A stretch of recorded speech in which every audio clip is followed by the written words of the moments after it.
Bismillahirrahmanirrahim. Assalamu alaikum. Welcome to Newsroom. I'm your host, Khalid. But today is Monday, the 22nd of April 2024, and these are the stories that we'll be highlighting during the course of the show.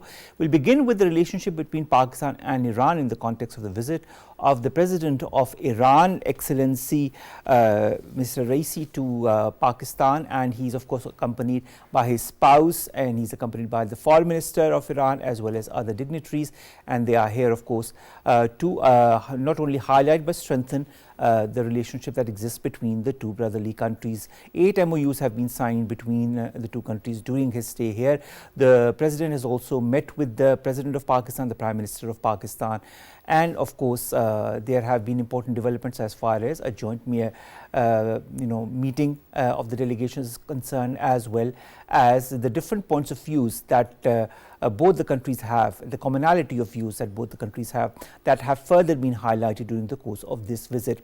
The President is here on a 3-day visit. Tomorrow he'll be going to Lahore and Karachi, but today of course the whole day has been passed in important meetings and important tete-a-tetes with Pakistan's leadership, and of course to also highlight Iran and Pakistan's commonality of points of views on important matters, and also to strengthen the cooperation, especially on the economic front. This is going to be our first segment. Our second story, ladies and gentlemen, concerns the Palestine war, day 199. The head of Israel's military intelligence has resigned, citing the failure to stop Hamas's deadly surprise attack, becoming the first Syrian official to take the blame and step down as a result as well. Also, civil defense workers have recovered 210 bodies so far from a mass grave found after Israeli forces withdrew from the Nasser hospital in Khan Yunis. The attacks on Gaza continue, the attacks on Rafah continue, the attacks on different refugee camps continues, and of course the number of casualties keeps on increasing. The latest, as far as we know, is 34,151 Palestinians who've been killed and around 77,084 wounded in attacks since the 7th of October last year. The toll is going to be far higher because there are thousands of bodies that are buried in the rubble of buildings that have been collapsed by the Israeli forces. This and more is going to be discussed in our second story. Then we are going to talk about the Earth Day that is being celebrated and observed across the world, including in Pakistan. The International Earth Day's theme this year is Planet versus Plastics. We know how plastics are destroying the environment and destroying the earth, and how not only the flora, the fauna, but also as human beings and our the earth and the oceans are affected by it. We'll be highlighting the different effects of the plastics and what needs to be done on this very day, that is the World Earth Day. This is the lineup for today. Let's begin with our first segment, and that concerns the relationship between Pakistan and Iran, of course in the context of the visit of the President of Iran, Excellency Sayyid Ibrahim Raisi, who arrived this morning for a 3-day visit. He was accompanied by his spouse, also by the Foreign Minister of Iran and other dignitaries. There were a lot of important meetings that were held and a lot of important statements, and 8 MOUs that were also signed. We've been joined by 2 guests in the studios and 1 guest online. Let me introduce them to you one by one. In the studios are of course Anum A. Khan, she's a foreign affairs expert. Thank you very much, Anum, to have joined us. Also Mubashir, our reporter, senior correspondent Musharaf Zahoor has joined us in the studios as well. Thank you very much, Musharaf, to have joined us. And online we will also be joined by Riffat Masood. She's Pakistan's ambassador to Iran. Thank you very much to all 3 of you to have joined us. We'll begin with Anum. Anum, Iran and Pakistan share a common bond of history, share a common bond of religion. How, in your point of view, have these relations between both our brotherly countries developed since the diplomatic relations were established between both the countries, and what, in your point of view, binds both our countries? Thank you for having me. What I think is that Iran is one of those neighboring countries with which Pakistan does not have had an active conflict, and it is a brotherly nation with which we want to deepen our diplomatic ties, as well as we want to have trade and investment with that state as well. So the most important thing is that Pakistan does not want any conflict with its neighbors, and Iran is a brotherly nation with which we have had people-to-people contact going on. We have had different people from Iran visiting Pakistan, and what we want to have is something which is a balance of our foreign policy and their foreign policy on the basis of mutual interests. I think that's very important. Mutual interest is something that needs to be highlighted as well. Before we go to Musharaf Zahoor and ask him what are the different details of the visit so far in Pakistan, we've also been joined by Riffat Masood. She's Pakistan's ambassador to Iran. Thank you very much, ma'am, to have joined us. The last presidential visit to Pakistan was way back in March of 2016. Mr. Hassan Rouhani at that time was the president. What kind of importance do you feel is attached to this visit in 2024? Now that the bilateral relations between the both countries have improved, also the regional relations between countries, like for example the Kingdom of Saudi Arabia and Iran, have also improved manifold because of the intervention of the People's Republic of China. How do you see the region? How do you see Pakistan and Iran? Thank you very much. I hope I'm audible. You can hear me? Yes, you are. Thank you very much. Thank you. Well, Bismillahirrahmanirrahim. Of course, any visit by a head of state is always very, very important, and that too, especially of a neighboring country. This is President Raisi's first visit to Pakistan, and it is also the first visit by a head of state when the new government in Pakistan was formed. So, of course, the importance is very much there. More so because of the unfolding regional situation, not only in Gaza and the Middle East, but also bilaterally.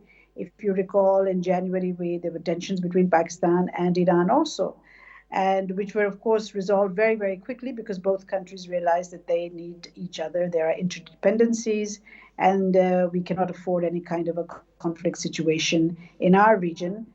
But the region itself, the greater region, West Asia and the Middle East, is undergoing a conflict. And for President Raisi to come at this point, although this visit must have been planned much, much in advance, it just so happens that the situation in Gaza has deteriorated over a period of time. But of course, as you know from the presser, we saw the press conference. Discussions were held on Gaza, discussions were held on how to move forward and to resolve the issue of the Palestinians. And of course, discussions were also held on the Israel-Iran situation. So, of course, the fact that President Raisi came here soon after Saudi foreign minister also visited Pakistan, it has got an added importance, because I'm sure that the Iranians must have asked our side about how the discussions went with Saudi Arabia, and also the Saudi Arabians would also have sent some message, because in the past also Pakistan has played the role of a conduit between Saudi Arabia and Iran, who have had tensions in the past. So I think overall this visit comes at a very timely moment. It comes at a very important time. And also the fact that he's going to visit Lahore and Karachi shows that it is a all-encompassing visit. We are not just focused on the security and strategic situation in South Asia or in the Gulf or in the Middle East, but also looking at our bilateral economic and cultural and political relations. And he will do this when he goes to Lahore as well as Karachi. All right, ma'am. Also, I'd like to understand there is a commonality of views when it comes to, for example, of course, there is a commonality of views when it comes to Palestine. There's a commonality of views when it comes to the Indian illegally occupied Jammu and Kashmir. The public stance that Iran has had as far as the Indian-held valley is concerned is open to all and sundry, and so is of course, the viewpoint as far as the situation in Gaza is concerned. Both the countries share and understand the plight of the people in Palestine and want to move forward in order to work towards a solution for that. How important do you feel are these two parallel issues that are confronting the Muslim world, and how important do you feel this joint resolve by both Pakistan and Iran has been as far as Palestine as well as Indian illegally occupied Jammu and Kashmir are concerned? Well, actually, they're both very important issues. Both issues have been on the UN Security Council agenda since 1947, since the creation of Israel and since the independence of Pakistan vis-a-vis Kashmir. Iran is a strong supporter of Kashmir, and not only because of its relations with Pakistan, but Iran has always been a flag bearer of all Muslim and Islamic issues, and it sees Kashmir as a Muslim state that is under occupation by India. Similarly, Palestine is a Muslim state under occupation by Israel. So it, in fact, has a very close, policy, a very strong policy that any Muslim country which is facing subjugation, any Muslim country or state which is facing any kind of occupation, the Iranians will support it. Similarly, of course, Pakistan is the same. So, in fact, these are the commonalities of views that we have between Iran and Pakistan, which we need to develop. And we need to work together in finding ways of resolving both the Kashmir issue as well as the Palestine issue. But of course, with Kashmir, it's a bit more complicated because the Indians are not willing to have any third party discussion on that. However, the Iranians have always, and when I was there, I remember that they would always make very strong statements. And even now, they make very strong statements in support of Kashmir. In fact, in the case of Palestine, as you've seen, that they've actually gone a step further and have physically attacked Israel in this regard. All right. Finally, ma'am, I know you're a bit pressed for time and you have a lot of engagements, but I'd like to understand the mutual challenges that both countries have, like terrorism, narcotic smuggling and human trafficking. How can both countries also jointly work on them in order to curtail these menaces? Cooperation, more and more cooperation. There's a mistrust amongst the people on both sides and the governments as well. This mistrust can only be removed if we have joint mechanisms, joint cooperation on the border, opening up of the border markets, working together to curtail smuggling, working together to develop mechanisms. In fact, mechanisms exist on the border, but to strengthen them so that we can openly and clearly, whenever, share intelligence, share information when miscreants try to destabilize our borders. We have been doing it in the past, and in fact, if you recall, in the past 2 years our border was calm. It's only since recently that the border again got activated, and we must see the writing on the wall. When these border markets were opened between Iran and Pakistan, 2 new border markets were opened last year, and Machine. When these border markets were opened, once again, spoilers came into play and started creating problems for us. So this is something we have to see, that there are entities, there are countries which do not want us to move ahead in our diplomatic relations, in our economic and political relations, and we need to work together, cooperate, increase our cooperation, especially our economic cooperation, so that we can curtail the negative impact that the spoilers have. All right. Thank you so very much, Ambassador Riffat Masood, to have joined us, to have talked to us about Pakistan-Iran relations, the different gamut of relations that both countries enjoy, and how important this visit of the President of Iran to Pakistan is. Musharaf, Zahoor, tell us a little bit about the engagements of the President and his entourage today. Well, President ebrahimraisi reached early this morning, and he is on a 3-day visit to Pakistan. And of course, it's all an encompass visit where the Iranian president will not only be meeting President, Prime Minister, as well as Speaker, National Assembly, as well as Senate Chairman, but he will also be visiting Lahore and Karachi, where he will also hold meetings with the provincial leadership as well. So, it is also important that this is the first a visit of its kind after some high official, high up foreign dignitary in Pakistan after the new government came into being, and after the general elections. So this visit is of great importance. Secondly, the president has already, the president of Iran has already held meetings with Prime Minister as well as Foreign Minister of Pakistan, and after meeting with Prime Minister, there was a joint stakeout, and many encouraging developments came forth in the stakeout, and President Raisi expressed the desire and to take the bilateral trade to $10 billion, which is reportedly $2 billion right now, and that is also very encouraging. And they also were agreed on strengthening bilateral ties in political, economic, cultural spheres as well. And both the President Raisi as well as Prime Minister Sharif, they agreed to jointly curb the menace of terrorism as well as smuggling and other illegal border trade.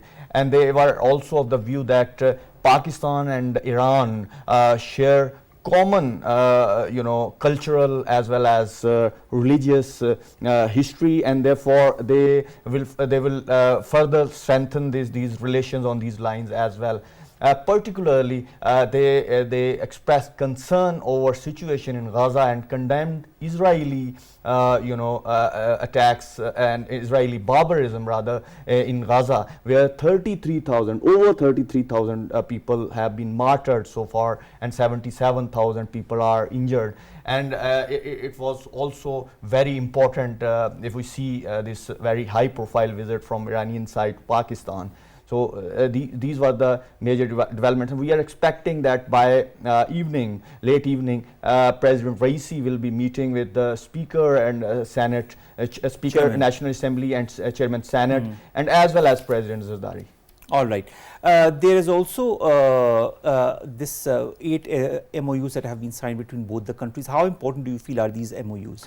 Well, there are MOUs as well as agreements. These are in diverse fields, from cooperation into legal assistance to trade, economy, as well as animal health. So it's spectrum of different kinds of MOUs and agreements. Also, they have signed an MOU on film exchanges, as well as Ministry of Information Pakistan, as well as its Iranian counterpart have also signed MOU. So these were in diverse fields. Also, it's very important that President Raisi in his talk to media, a joint stakeout, said that Iran during sanctions, Western sanctions, has achieved self-reliance in many sectors, and he expressed willingness to share all those experiences with Pakistan, especially in technology, in science. All right. There's also been this MOU for establishment of a special economic zone, as well as, the Ministries of Overseas, Pakistani's Ministry of Cooperatives, Labours and Social Welfare of Iran, and of course the Pakistan Standards and Quality Control Authority and National Standards Organization of Iran have also signed MOUs of organization. How will that move forward in order to further strengthen the relationship between both the countries? And how important do you see this visit of the President of Iran and his entourage, the Foreign Minister is also there, in order to further not only talk on points of convergence, commonality, but also look at avenues that haven't been explored as of yet? It's very important indeed. This is very important aspect, as you have talked about establishment of special economic zones. Pakistan and Iran already have 2 border markets, and in 2013, 12 border markets were to be established on Pakistan-Iran borders. And President Raisi especially expressed his desire to further develop these to take this mechanism of border markets to further enhance its capacity as well as benefit for the people of on both sides of the borders. And a special economic zone, of course, once we talk about trade and commerce, so it's very important that you have more trade with your neighbors, and that is very important factor. And Pakistan and Iran, if they enhance their cooperation on economic side, that would be beneficial for both the countries indeed. All right. I hope that this visit paves the way for a stronger and more robust relationship between the both countries. And of course, there are signs of that happening. And of course, with the coming 2 or 3 days, 2 days that are left for his visit to Lahore and Karachi, and of course, the different meetings that will happen, I think there will be a broader understanding of points of views of the different both the countries, and how to move forward with those commonalities and further strengthen the relationship. Thank you very much, Musharaf, Zahoor, to have joined us as well. Let's come to our second story, and that concerns the day 199 of the Israel-Palestine conflict. A lot has happened, and we've got with us in the studios Anum Khan to discuss that. Anum, let's begin with the resignation of the head of Israel's military intelligence, who resigned, citing the failure to stop the attack that happened on the 7th of October last year. And he has now now become the first senior official to take the blame and to have stepped down. What kind of implication, in your point of view, is this going to have as far as Israel's governance is concerned? First of all, I think the first thing that we need to analyze is why did this happen? This was actually directed towards the domestic audience, because the people of Israel, the Israelis have been asking their government and have been inquiring about the hostages, that this is how much Israel has done, but yet the hostages aren't back. And we're also not sure, after what Israel has, the wrath that Israel put in Palestine, are those hostages still alive or not? So it is more directed towards domestic audience. However, because of the chain of command, there can be a ripple effect of this decision. There can be many other officials resigning on the lower level. But at the same time, this is not going to create any hindrance in war against Palestinians. The way that they are going towards the Palestinians, and the killing and the butchering and the war crimes, that will continue as usual. That will continue. Why would it continue? Because this is embedded in their ideologies, and this is what they want to do. The idea is to have a greater Israel, and Israeli leaders would not rest until they get that. All right. Anum, I'd also like to understand, 210 bodies have been found from a mass grave in the Nasser hospital in Khan Yunis. Not the first time. And then, there is the whole fact that there are so many buildings that have been destroyed by the Israelis that people fear that thousands of bodies are trapped, or our people have, have been killed because of being buried under the rubble of all of these buildings. To add to that is the Israeli attacks across Gaza, in Rafah, southern Rafah as well, where 16 children and 6 women were killed as well. As far as the latest casualties, as I said in the very beginning of the show, 34,151 people have been killed, more than 77,000 have been injured. 14,500 children, 9,500 women have been killed so far. Then 9,500 Palestinians are held in 19 prisons in Israel, and 1 in the occupied West Bank, and 3,600 plus people are held in illegal detention without any charge or any trial. Will there be any end to these atrocities? There has been a resolution at the United Nations, there has been a resolution at the International Court of Justice, but do these resolutions have any importance when it comes to what Israel is perpetrating? Actually, the thing is, we need to see that all these international institutions, whenever they decide something, there needs to be a political will by the major powers, because it is the major powers that give the huge chunk of funding to these organizations. So it is really important to understand that, are those major powers having the same mindset of stopping Israel? Right now we don't see that. We don't see the US doing it, we don't see the major European powers doing it. So I think it is not going to stop, unfortunately, but at the same time we can see that in the US, in Europe, there are public protests going on. There are things that are happening because of which there is a pressure on the governments. The elections are going to happen in US as well this year. So it is very difficult to understand that the public pressure versus foreign policy, how is that going to work out? The foreign policy is to be with the Israelis and show support, but the major chunk of the masses in the US and in European countries, they are not agreeing to this. So they are demanding answers as well. Now, on the eve of the Jewish holiday of Passover, Benjamin Netanyahu pledges to deliver additional and painful blows to Hamas, or of course to Palestine. He talks about increasing the military and political pressure. So, Israeli military spokesperson Hagari says in a televised statement that the chief of staff has approved the next steps of the war. Is the ground invasion of Rafah this next step of the war? Are there going to be more deaths, more incursions, more killings, more torture? What is the next step of the war? What Israel has started doing is, Israel has opted for a new normal, where it has done so much worst in the region that after some time all this information seems normal to normal people when it comes to the public. So what Israel has done is, even in the international organizations, considering its foreign policy, Israel may opt for such a step. But if it does, it's going to have repercussions this time. Why am I saying it? is because in normal conflict there's an escalation ladder, but when something like this would happen and there are ground forces against civilians, there would be no escalation ladder, there would be a downward slide, and the conflict would have ripple effects in the regions and the other regions connecting this region as well.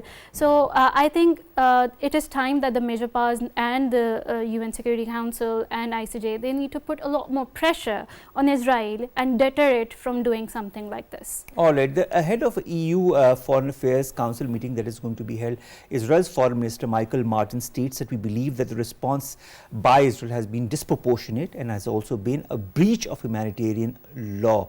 The population of Gaza has been collectively punished because of the activities of Hamas. That's not acceptable. He also said that Ireland and Spain were calling for a review of the EU-Israel Association Agreement, which is based on trade relations with Israel. Does this statement have value? Do you feel that the relations between the EU and Israel are going to be dented, damaged as a result of this war? Personally, it's from a personal point of view. I don't see such relations being damaged per se. However, this does sound like verbal economic coercion towards Israel to put its house in order and stop doing what it's doing and the atrocities that it's committing, because you know, we are living in a globalized world. Whatsoever that happens in one region has effects in the other region, and it would affect the worldwide economies. And especially what happened during Ukraine conflict, Europe is already suffering enough, may it be related to energy, may it be related to political stability, may it be related to economics.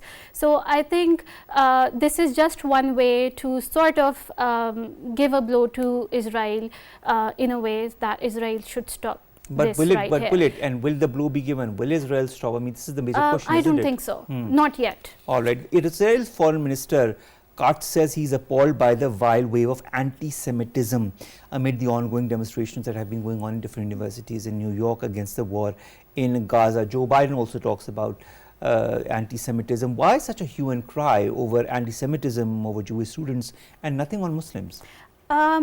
You know, it's the world of realpolitik, and it's the world of discrimination. It's the world of haves and have-nots. It depends on those in power and the ideologies that they have with them. So the way Israel and the US have a very strong strategic, economic, political relationship, US governments would do anything to keep that, to maintain that, because they want to have a foothold in Middle East, and that is by arming Israel to the teeth.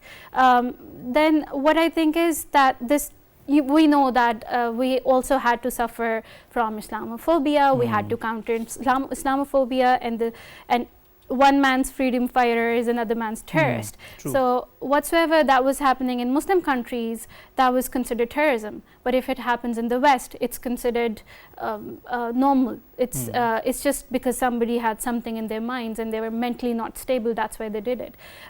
So it has all relationship towards the fact that some beings are sacred and some are not. That is an unfortunate reality, in fact, of facts, as you talked about realpolitik.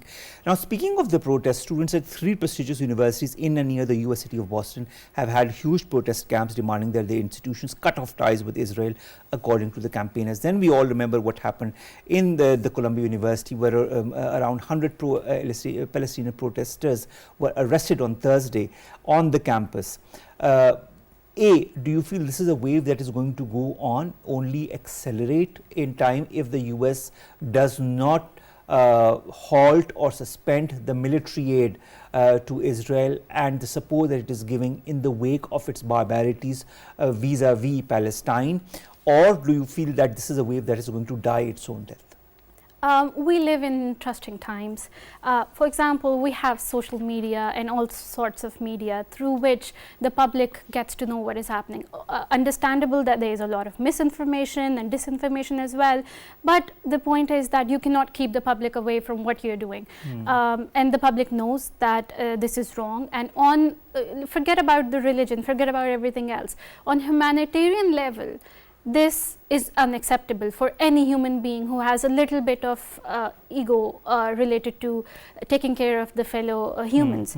I think this is going to continue. There is freedom, so-called freedom of speech in the West. So the protests are going to happen, but the problem is the immigrants or the people who are not really from the US and are part of these universities, and those may opt, for something as being part of such peaceful protests, and the government may opt for a crackdown against those students. So but that is not going to die anytime soon. Okay, this is not going to die anytime soon. The World Food Programme says it has delivered food and wheat flour to bakeries in northern Gaza so that they can begin production for 170 days of being inoperable. Now, 4 bakeries are now more or less up and running because of this work by the World Food Programme. But at the same time, hundreds of thousands of Palestinians in northern Gaza, and we have highlighted it in my previous shows many a times, are at risk of famine as this fighting continues, as the blockage to aid continues as well.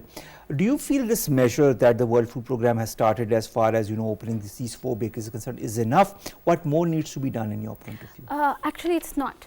Gaza is a flashpoint which requires direct intervention by the international bodies and the major powers as well as the regional powers. This, for example, Pakistan sent the 8th consignment, but many states are trying to help Gaza in this domain, but this is still not enough because most of the time the aid does not reach those people, and every other time whenever there is slight escalation, Israel stops the aid at borders. So I think there is an immediate need for supplies related to medical supplies, related to food, rations and all these things, and it is one of the worst man-made famines in the history of mankind. I agree with you totally on that. Now, the head of the United Agency for Palestinian Refugees, Mr. Lazzarini, says that Israeli settler violence is imposing a state of constant fear in the occupied West Bank. He says the situation in occupied West Bank, we know what is happening in Gaza and Rafah, but he also talks about the occupied West Bank is worsening by the day, including in Palestine refugee camps. What is going to be the long-term impact of this war on the West Bank, on Gaza, on Rafah, or the people, whether it be physical, after effects or psychological after effects? A state is there for its people. The constitution is there for the people. So when it comes to the public and the masses in Palestine, mainly the Palestinians, I think we need to be very careful about the fact that there is whole generation which is going to grow up in the future without parents, without access to education, without access to healthcare, without access to all the basic modalities which are necessary for a normal life. And just imagine how their mentality would be. How would they opt to see when they get to know that the people, because of social media, they can see that there are people in different countries, there are kids who have access to everything and who are very privileged, and we are one of them as well. But those don't have that privilege. So I think there is a dire need of humanitarian ceasefire. There is a need to end this conflict, and all of us need to work together to do this. All right. US Congresswoman Delia Ramirez says history books will write about how US leaders lacked the courage and moral clarity to stand up to Netanyahu. Do you see a political change happening within the setup in the United States of America? I know the elections are also about to happen by the end of the year, but is there a growing consensus amongst the public, amongst the the Republicans and the Democrats also in the US, that the stance that they have had vis-a-vis Israel has been wrong? Just an example, that the next day of Netanyahu, bombing Iran, the US gives it $14 billion in aid to Israel, military aid to Israel. So how do you see all of this, and do you see a change is happening? Is a change happening in the US? Personally, right now, I don't see any change happening. However, at the same time, as I said, there is freedom of speech, there is freedom of access to information in the West. So in the future, when the documents would be declassified and historians would sit and write about this and the role that US played, especially when we see the pictures of the US representatives raising hand and vetoing ceasefire, and I think that is going to give a blow in history, at least to the US. But currently we should not have our hopes high for this. At the same time, regarding Israel, the history is going to write that it is one of the most ruthless and inhuman power that existed. I hope those history books will be taught by our future generations as well. The US last Thursday, as you very well know, blocked a UN Security Council resolution that would have recognized a Palestinian state. It was backed by a lot of countries. Apart from the US, there were 2 countries that abstained. 12 members voted in favor. Israel's foreign minister, of course, praised the US for vetoing what he called a shameful proposal. How do you see this decision for the Middle East? Actually, this isn't the first time that this has happened. The Palestinian cause did not garner much support from the West, except a few congressmen and women stating that US should support the Palestinian cause. I think for now not much is going to happen, but I'm sure that there would be backdoors diplomacy, and US President would be having sleepless nights, because whatsoever that happens in Middle East would not stay in Middle East. We've talked about famine earlier in the show, but I'd like to also refer to what Antonio Guterres, who's the United Nations Secretary General, said very recently, and he said that we need to push for urgent, meaningful and measurable progress to avert famine. To end to prevent preventable deaths from disease, we need a quantum leap in humanitarian aid to Palestinians in Gaza. Food is essential, so is clean water, sanitation, health care. Do you think that can happen? Do you think that Israel will comply with the United Nations in order to give access to the hundreds of thousands of Palestinians who are lacking in all of these facilities? We do not see this happening currently, because we have seen Israel has not just been targeting Palestinian population. Israelis have been also targeting the UN workers who were there to help the Palestinians related to all these things that must be accessible to them.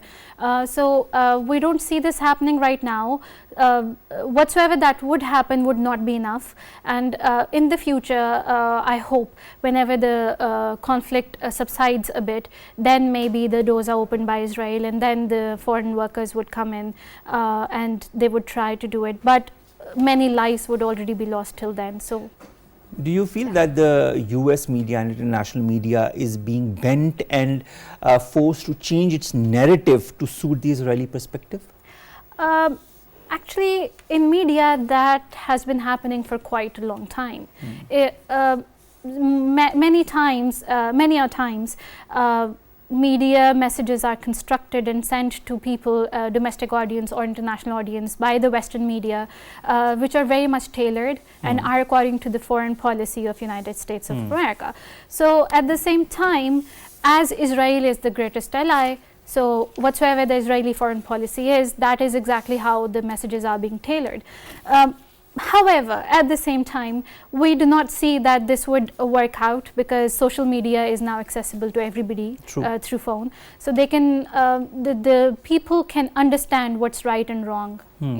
I hope people understand what's right and what's wrong, and are not, affected by these pressure tactics by the media or different countries in the West, so as to realize what is actually happening in the Middle East, what is actually happening in Palestine. The change will come, inshallah, but the change will come from the people who will elect the leaders that will work towards peace and stability in the Middle East. Thank you so very much, Anum, to have joined us, to have talked to us. Kindly stay in the studios for 5 more minutes till we finish the show.